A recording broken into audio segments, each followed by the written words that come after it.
You're listening to BGKO.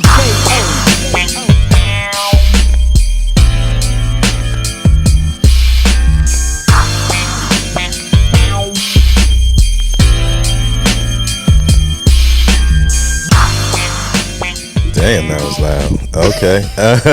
Hey, yo, what's happening, man? This is BG Knocc Out from BGKO TV, and I'm right here with my cousin. What's happening? What's up? Man, BGKO TV. Listen, it's been a long day today. I'm like low key, running on fumes. So, man. But we got a lot of stuff to discuss and talk about today. How have you been? I've been good. Shit, I've been chilling. Yeah. Been just staying busy. Yep. Staying busy. Yeah, trying to stay busy, trying to stay close to the studio. CJ Mack, we did a few songs out there while we was in Japan. Yeah. And our chemistry was dope. Like, we was knocking it out. Okay. It wasn't taking us no hell of a long time. Like, we write the shit literally in 5 minutes and go in there and lay the shit down. Okay. Now we playing it back and working on another song. You feel me? Like, So he want to continue doing that. You know what I'm saying? Just because he's seen the potential of these places overseas, they booking you. Because, we come from the golden age of hip hop, if you just think about it. We from the 1990s generation. Right, where hip hop started. When it kind of reached the pinnacle for us on the West Coast. You know what I'm saying? Right. And we got real fans in the world. You feel what I'm saying? And it's like, if we just out here in America and ain't really moving around and touching, you know what I'm saying? And going to get that money for real, to just at the bottom line, but also getting an experience that we don't know. Right. You feel me? So he want to continue on with that. So okay, we trying to get back in the lab. You feel me? And then besides that, I shot a video. Yep. And then we working on a movie called Pre-Lessons. Okay. Out here with this with his name John Lavelle. He's from Cleveland. Okay. But he a young brother up and coming, man, and he's serious about his craft. I think he got a premiere coming up this month, January, I believe. Okay. So we're gonna go check that out as well. Oh, for sure. We're gonna show it at some theater. But just trying to stay busy, cuz that's really it. I understand. Me, I'm trying to stay busy too. Yeah, you be busy like a motherfucker. I be hella busy. I be here, there, everywhere. Got Pop's birthday coming up, about to be 6-0. Ooh, wee. You feel me? Gangster. Yeah. He in the Pinnacles. Yeah, I think our birthdays is like days apart, huh? Yeah. About a month now. You January, right? You December? His birthday on Friday. So yeah. Yeah. Mine's in January, yep. You ready for this, old man? Nigga said, hell yeah. What you want to do, though? Like, you trying to, like, what we doing for it? So I'm cooking for sure. I'm going to cook because Pops want me to cook. So I'm going to cook. And I guess we're going to be at the Pompadour house. Okay. So at the Pompadour house. I'm going to run over there, holla at him, try and set it up, try and see if I can get Pops a couple hoes, you feel me? So, Damn. You know what I'm saying? Okay, Make me feel good. That's a birthday right there, look. Excuse my French, y'all. I mean, I don't mean it like that. Women, young ladies. Yeah. Nah, you know what I mean? Man. We didn't really take it no way. Something nice to look at. Something nice to look at it. Something nice to look. To something that you can look back at it. Look back at it. Puppet rabbit on a dramatic looking. Nah, for sure though. Yeah. Yeah, but and then also too, I'm coming back with the Crocs. So I'm gonna be doing Crocs again pretty soon, and then also I'm gonna be sketching on some clothes, coming up with some ideas. So this is the thing too. I just did my homeboy's podcast like the day before yesterday, and him and his partner, theirs is like more about mental health and stuff like that. You know what I'm saying? One of his co-hosts actually is like a counselor or something like that. A psychiatrist, something, yeah, right? So he was talking about their merch and stuff like that for their show.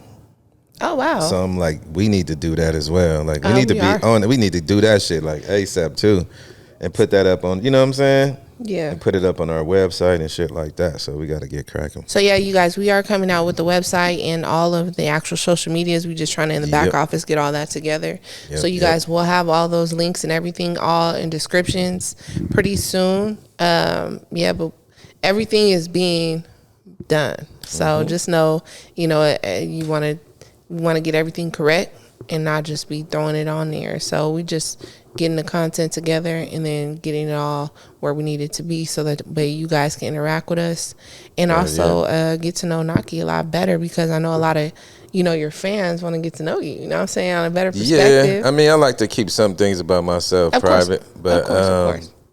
I don't know. I think my fans kind of know me already. You know what I'm saying? Like, to be honest with you, because I'm just a laid back person. You know what I'm saying? I don't know. I ain't never tried to do more than what I've been doing, like as far as being who I am. You feel me? Okay. And I just, I did a lot. You got to think, cuz 1993 is when people first heard me, worldwide. You know what I'm saying? That's a long time. Yeah. You feel me? From 2024, like.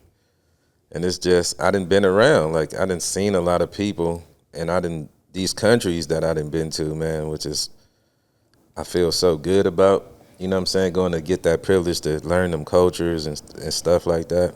Yeah. They've seen me a lot. That's all I'm trying to say. Like, they are. And I've seen them. I've seen some people multiple times, because I done been to Germany maybe like 3 times to perform. Wow. I've been to Paris twice. That was my second time in Japan.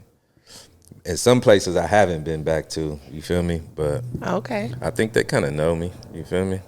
I believe so. I mean, hey, I'm pretty sure they do know you. And then it's just, like I say, sometimes even though you know somebody, they like to see more of you. Yeah, they like to get, I mean, not saying like we're not saying like be in the bathroom with you when you go in the bathroom. No, you know what I'm saying? Come on, not man. that personal. I mean, I'm saying just hypothetically, of course. No, I understand saying, where you was coming from. Yeah. But I was just kind of saying, like, I know what you're saying, being more visual, like visible to them, you know what I'm saying, doing other things. And that's kind of like really why I'm trying to mess with the movies. You know what I'm saying? Because I always wanted to do that. I always admired people like that got into it early, like the little New York dudes and stuff like that, Onyx and all them. You know what I'm saying? Luda kind of did his thing. 50 doing his thing, right? Right. A lot of rappers done been in movies. DMX has several movies. Yeah, he did. I think that's awesome, man. I always wanted to do that. Yeah. You know what I mean? So, yeah. And you have good acting skills. Like, the way that you carry yourself, I'm pretty sure you have very good acting skills. Yeah, I took lessons when I was young. So I was in a foster home in Woodland Hills. Woodland Hills is a predominantly, I would say, upper class. You know what I'm saying? Especially back in the 80s. I was out there in 88. So during the weekends, it was like we stayed on this boys' home. It was a big old grounds, and it was like several buildings, and like, I ain't gonna say inmates, but everybody that was in there was in different buildings depending on your age or whatever. It was a huge facility. Like, it was a whole gym on there, a whole school, a swimming pool. It was everything, a track. You feel me? Like, it was huge, bro. They had their own clothing store in there, so we didn't really have to shop for clothes. Like, brand new. Everything was new in that motherfucker. Levi's, shirts, drawers, socks. The first time I seen some leather All-Stars, you feel me? Yeah. But on the weekends, they had I guess because actors and shit live in Woodland Hills, you know? Right. So there was acting coaches and all that volunteering their time to us, and they would teach us acting in the church. Oh, wow. Yeah. That's cool. I mean, it's good to have acting. I know there's a school out here that I tried to go to some years ago, and I just never, you know what I'm saying, I didn't go based on my situation. But, you know, now, I mean, I would try it. I would try for sure. You know what I'm saying? Because even though I'm older, I still feel like they could use me. Yeah, of course. You know? Man, what you mean? Why not? Especially if you passionate about it. Like, I just think it's dope to, like, okay, so, you know, this me talking to CJ Mack too. You know what I'm saying? CJ Mack is in some movies, y'all. I don't know if y'all know. He's in some hard movies, like with some great actors, right? Mm-hmm. And when I got his little reel. So a reel is like all of his stuff combined, like his greatest scenes from whatever movie he did. It's like somebody made a reel out of it. So I was watching it and I was just like, damn. And I just was asking him, Cause I ain't done that in so long. Even though I took them classes, it's been since I was like 12 years old, 13. Oh, wow. You feel me? Yeah. Right. So I'm talking to him, and he was like, "Man, when you read the character, you make it your own. Yep. You can make it however you want to. You know what I'm saying? But you just embody whatever it makes you feel. That's what you become. Right. You feel what I'm saying? And I'm like, that don't seem like a hard thing. And then like once I tapped back into that, when old boy had me acting in this movie, this pre-lessons movie, bro, like it was all coming back to me little by little by little. Okay. Just in a few hours, we was, you know what I mean? Mm-hmm. You start to capture. That's one of the things that they always ask is like, when you can capture the character and actually capture and cultivate a person's emotions. You want to try and channel the emotion of that character to make another person feel an emotion. So that's like the key to acting. And I always feel like that's something I'm naturally born to do. I always captured Pops all the time as a kid. You know what I'm saying? He'd be so hot. And then 2 minutes later, I can capture him. He's not mad. You know what I'm saying? Because it's just, you know what I'm saying? It's mouthpiece. So, it's all about your mouthpiece, how you finesse your words to make it all make sense. You feel me? So. Yeah, I think it's dope, man. I want to do a lot more. The guy behind the scenes right here. You know what I'm saying? We still have the movie guys coming. You feel me? But he ain't even 2025. I don't know, man. We'll talk about that later. We're gonna talk about that real later, because at this point. But my thing is, it's like, I think it's dope, yo, and I think why the fuck not? You feel me? Yeah. Like, why not, bruh? Why not? Because shit is not so far fetched like it used to be. Just imagine when we was younger. We couldn't imagine doing no shit. You know what I'm saying? Like, we could imagine doing it, but having access to do it is a whole different type of thing. It is. Which today we have so much access to anything we thought we can do when we was young. Like that shit, we can go right to Best Buy and buy it. You feel me? You can go anywhere and get anything now. Like, so I've been watching. Crazy. Okay, so let's talk about this. Okay, about the world and a lot of things that are transpiring, especially over in Africa. But real quick, there's this show. It's kind of an old show. It's called The Handmaid's Tale. Okay, and it's talking about how America ended up becoming colonized to where they actually ended up just pretty much kicking out and killing people. Okay, now the way that they did do this show, it seemed very much real. People were fleeing to Canada, but the show itself really does talk about how they basically took over the White House. They destroyed the infrastructure that was built within the nation, and then they captivated their own rules, implementing on what they can do by the laws of God in their eyes. And so basically, handmaid is a regular person that's fertile, and then the leaders of the country, the new world country, screw them. So it's kind of strange, but it's very scary, because if you see how the show is and you see how certain things are in the world, you start to really wonder, like, well, who came up with this concept to come up with this show? Like, what do they know? Like, what do they know? Or, I mean, because it's scary. Like, can you imagine the whole world just shutting down? Yeah, I mean, we went through it already. We had a little taste of it, with the pandemic, right? Yeah, the pandemic. But it's like, this is my thing about all of that. I don't ever want to panic. You feel me? Right. Even though I know shit can always get real. Because people are going through things, man, like in different places that we have no clue about. Right. Like if I'm just thinking about Palestine, you know what I'm saying, and what they're going through and what they've been going through since 1948. Right. You know what I'm saying, with these other people over there that just for some reason can't seem to just let them be. You know what I'm saying? I don't really understand. Like how simple some stuff seemed to me, like, to just leave people alone. You know what I'm saying? You already did a lot. But anyhow, yeah, you're right. Some things I just don't understand. But what I'm saying is, you gotta have faith in God, bruh, because as well as the Palestinians are experiencing, I posted 3 pictures today where a dude is holding a dead baby, like a little girl who was probably no older than 2-3 years old. She's her bed. You know what I'm saying? Wow. Another little girl with a bullet stuck in the middle of her forehead. It just didn't go all the way in, but it's in there, and she's alive. well, unalived, right? My bad. And I'm just like, yo, how do we think? This is 2024 that this is happening. It's been happening since 1948. Right. My thing is, how do we feel like that can't happen to us, especially knowing our own history in America? Right. Do you understand what I'm saying? Like, nobody's exempt for these type of things in life. They want us to feel that it can happen. Yeah, but sure it can though. Whether they want us to feel it or not, and whether we do feel it or not, we're just as gullible. We're just as unprepared for something like that as anybody would be in this day and time. Nobody should have to live that way. Right. You understand what I'm saying? Like when we can beam out our image across the world in real time, why is people starving? Like when you can go to a restaurant, you know all the food they cooked is not, everybody ain't gonna eat it. They throw it in the trash. Like shit that you can really eliminate. They don't do it. Like, that's on, like man. what But the Zinger board. that's what I'm saying. Like if you're not close to God, you will get spooked a lot from shit like that. Right. But honestly, as much as I can feel it, because I'm very like I'm an empath, like in a lot of ways. As much as I can feel people that's going through that right now, I know it can happen to me. You feel what I'm saying? Right. And I'm not, I don't never want it to happen, but Right. I'm not so going that like it ain't gonna happen to me. You feel what I'm saying? You're absolutely right. And that's why, Martin Luther King said, an injustice anywhere is a threat to justice everywhere, something like that, right?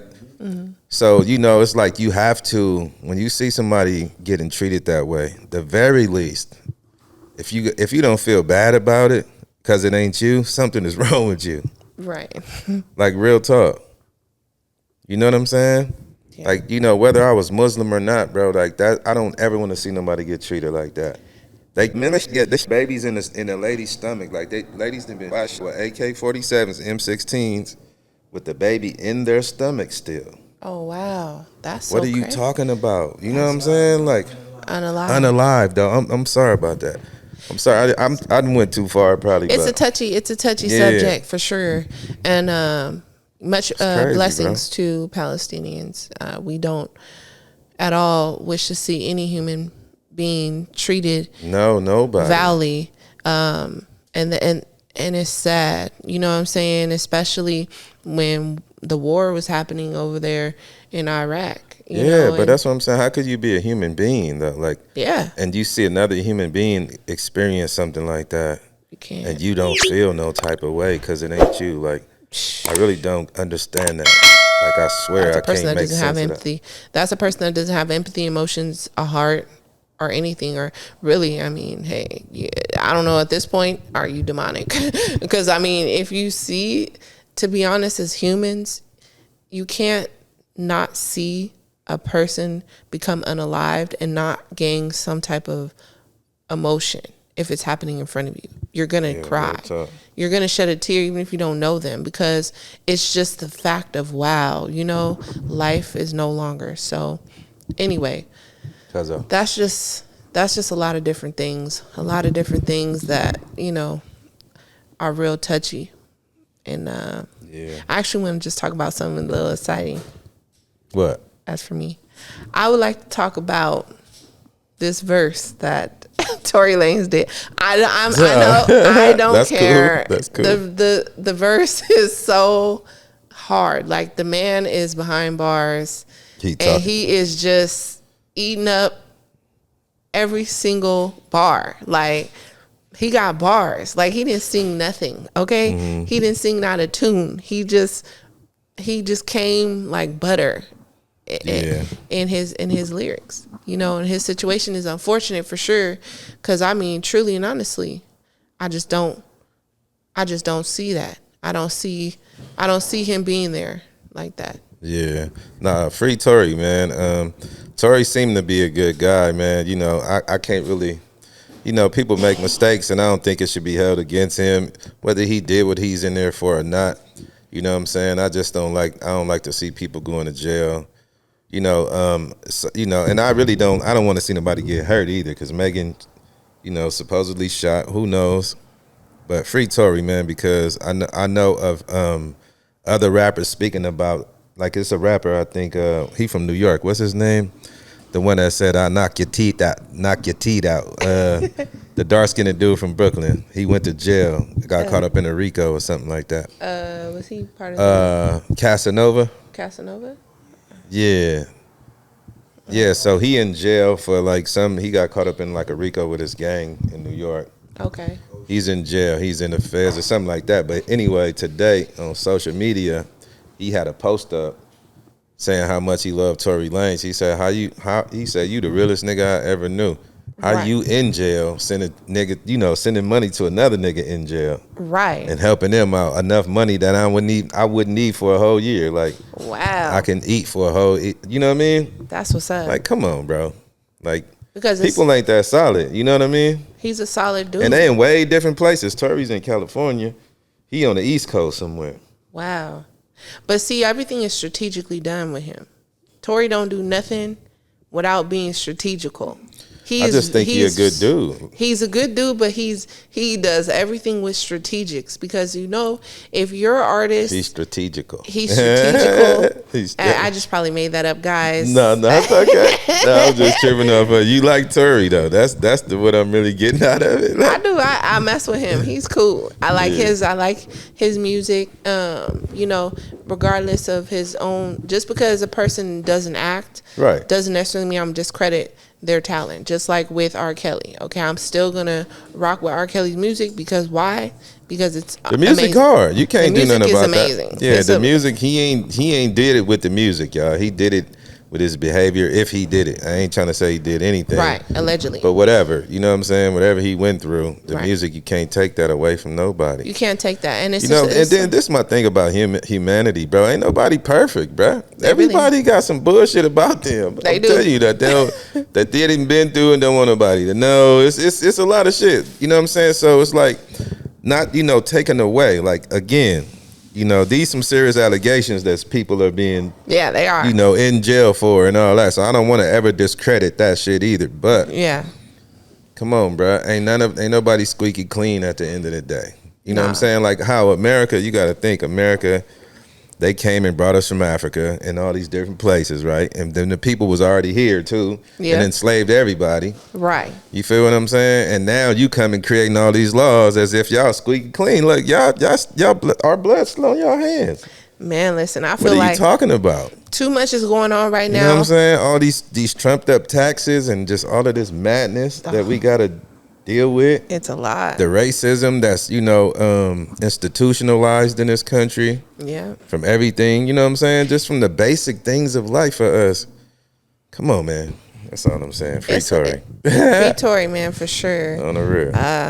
Hopefully he said in his verse he getting out a lot sooner than he think. So I believe what he's saying. I heard he had major appeal action. I did hear that. Like there's a lot of allegations of other people, but that's a touchy subject. I'm gonna leave that alone because I don't need those people to come after me over my comments. Man, no, that's what we not about to do. This stuff is in social media. Like it's all in social media. It's like some stuff I don't want to touch. Like I don't know. I think you want to talk about the Jay-Z situation, right? Yeah, we don't got to talk about it. But it's just like, yo, like you know what I'm saying? Like, come on, bro. It's like allegedly, some shit I don't want to hear about. I'm gonna just say it like that. I don't care. Like I ain't gonna say I don't care, but it's just too much. You know what I'm saying? You can have sensory overload, and that's what it kind of will deaden your humanity because you kind of what they call it. You desensitize now to all of this madness because there's so much of it. It is. It's a lot of crap going on. You feel me? And it's like you can't be. It's not normal to see it all though, because just imagine if you didn't have social media, it's some stuff on the news, and then we know how the news is. It's depressing as hell. It's always some dead. You know what I'm saying? They only report the bullshit. They'll report a murder and then come right back. Well, it's Christmas. You know what I'm saying? Like, they'll go from one extreme to the next. But what I'm saying is like you can become desensitized because it's a sensory overload. You can seeing too much of it. Yeah, it is. How you supposed to see this all day? That's not normal. Social media does have something going on where you could find yourself just scrolling You know what I'm saying? I just be in my phone, and then next thing you know, I look up and I'm like, I realize I've been scrolling for 10 minutes. And it's like, whoa, let me put the phone down real quick, because social media is so captivating because you just see so many. It is. Your brain is like a sponge. And so, speaking of social media, did you see the drone in Las Vegas? Well, you just showed it to me. I did show it to you, and that was. I see it now, and that was crazy. Like, very and much then crazy. For them to act like they don't know what that was. She said it was a ghetto bird. That's what she thought. Bro, that wasn't no ghetto bird. That was clearly a little spaceship of some sort. It was some type of spaceship because it was just too. It did, and it was loud. It was small and compact, but it was loud and it was moving. First, it stood there. You know what I'm saying? Like, come on, bro. We're gonna try. Y'all telling us y'all don't know, and it ain't like it was. It wasn't bigger than the airplane that I ever seen, or nothing like that. It wasn't big like no airplane, but it was big enough. Yeah, man. It was a trip. We're gonna try and put it in, y'all, so y'all can see what we talking about. Yeah. See if we can do that for y'all, so you know what we talking about. But yeah, man, it's a lot of crazy things going on. But we here in Vegas, you know, New Year's is about to happen. You know, Christmas is coming. So are you ready for Christmas? I'm standing in the house. I don't celebrate Christmas. You know, I really don't. Like, the greatest thing about holidays that we're used to, we're Americans, you know what I'm saying? And we grew up in these traditions. And, you know, Muslims, we don't celebrate Christmas and all that, so there's no Christmas tree. Do you do Kwanzaa? They finna do that. I would do Kwanzaa before I do Christmas. You feel what I'm saying? Oh, okay. But I don't know enough about Kwanzaa. I ain't never celebrated it either, but I'm with it. I'm with anything that. I thought Muslims celebrate Kwanzaa for some reason. Nah. Kwanzaa's African thing? Nah, that ain't nothing I ever seen practice. No, like, I ain't never really seen Kwanzaa practice nobody that I ever seen. Oh. I haven't. Yeah, and Kwame Nkrumah or something like that. Oh, Kwame Nkrumah. I think so, man. I can't remember. All that stuff is mixed up in my head now, but I'm on the right track. Because, look, in prison, you know, we celebrate something called Black August in jail. Oh, wow. And Black August is a holiday that came up from black political prisoners about all the things that happened in the 60s. Like, you got to think, in the 60s, the Black Panthers, you know what I'm saying, were, you know, got strong and then got eventually hunted down, murdered, killed, and put in prison. Then you had Malcolm X, who got assassinated. You had Martin Luther King got assassinated.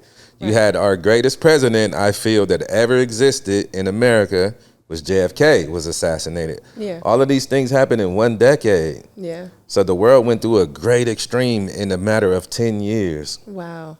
Do you understand what I'm saying? Yeah. So as far as us as black people, you know, being, you know, taken through the ringer, you know what I'm saying, with the system. In prison, the political prisoners celebrate Black August, where they fast. Okay. It's for 30 days. For the whole month of August, they fast, they read, and they exercise. And they learn about their blackness, whether it's through history, whether it's through nation building, whether it's through learning an African language, just getting in touch with their roots. You know what I'm saying? Okay. So that's something that, you know, a lot of black people in California know about. And in other states as well. Now, clarification, like real quick, when you fasting all day, or is it just more of just a day fast? It depends. Like, so Black August, they kind of almost fasted like how we were on Ramadan. You know what I'm saying? Okay. Yeah, it was like close. It was very close to what we do as Muslims during Ramadan. Yeah. Okay. Well, hey, you know, intermittent fasting is always something I wanted to try. Yeah. You know, fasting is just good because scientifically it cleans your bloodstream. It allows all the toxins and all that stuff to die. And it's like what you're supposed to be doing. You're supposed to be getting in tune with your inner you, like the real person that you are. You know, whether it's just through praying or meditation or something, you're supposed to, like, you're foregoing something to gain something different, something that's not tangible. I ain't gonna say tangible, food but is material, right? Right. You feel what I'm saying? Okay. Like, fasting has some great qualities. Like, if you just, you know, yeah. If you try. Well, Yeah, I'm you gonna try. So it seemed like, man, you know, we talked about a lot of little different things on this episode. Yeah. We're going to holler at them on the next one, you know what I'm saying? So we're going to tell them right now to like, subscribe, and comment on our videos, man, and just help us grow as a channel. You know what I'm saying? We welcome all criticism, whatever. But this BGKO TV. This your girl, Vlavish. I'm BG Knocc Out, and y'all stick around for the next episode. Peace.